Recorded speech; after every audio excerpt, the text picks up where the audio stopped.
How does one strike the appropriate balance between finding a morally good wife versus a hot wife?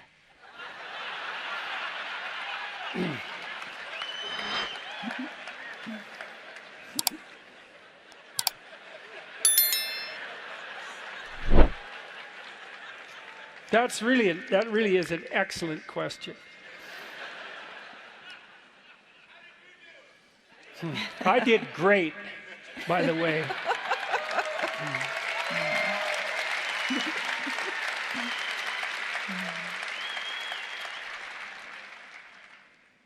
I was watching a clip that someone pulled out of, I think, a talk I did at Cambridge, where I talked about this a little bit, and I talked about the observations I've had of people when they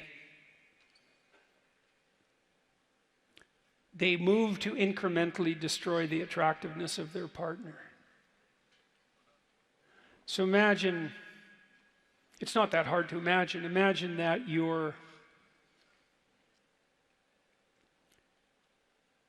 have the capacity to become jealous and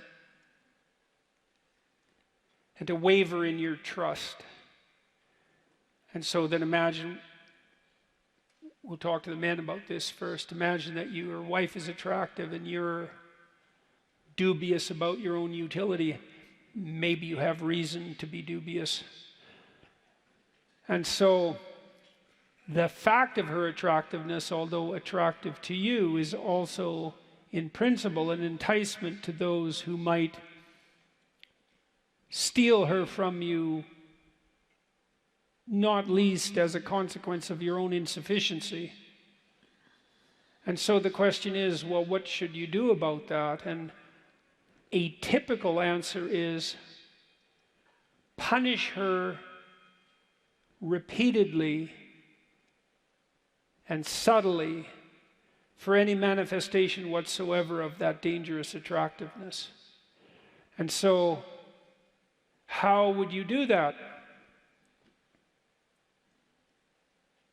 Wait until she presents herself in an attractive manner, let's say with a sexual edge. Maybe you're going out for an evening. And then when she asks you how she looks, continue looking at your phone or attend to something equally trivial, make a slightly cutting comment, and deflate her. That'll teach her. And then do that 50 times. And then you won't have to worry about whether or not you have a hot wife, because she'll be so demoralized that the answer will be no. And then if you really want to play the game more effectively, that's when you can start complaining to her about how badly she's let herself go. Because then you can blame her for what you just did. And then you get to, well, not have your cake and not eat it too, let's say, and you can dispense with all the moral blame. And if you don't think you do that, you should watch very carefully. Because one of the things that people do is take the shine off those who are shining around them so that they don't look dim in the reflected light. And that's a terrible thing to do.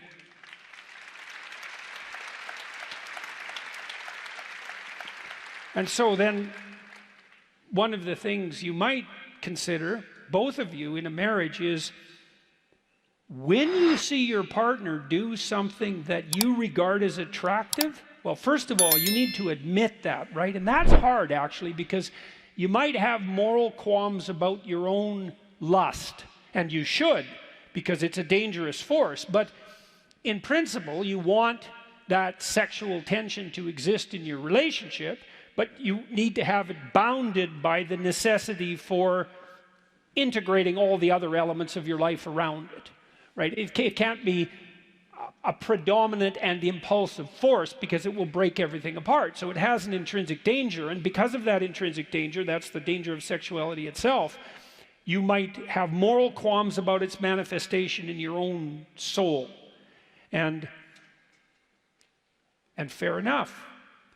It has to be integrated in relationship to the desire, let's say, to maintain the relationship. But over the long run, in a reciprocal and mutually beneficial and respectful manner, that would be the ethical end of the story, and that was also held in question. But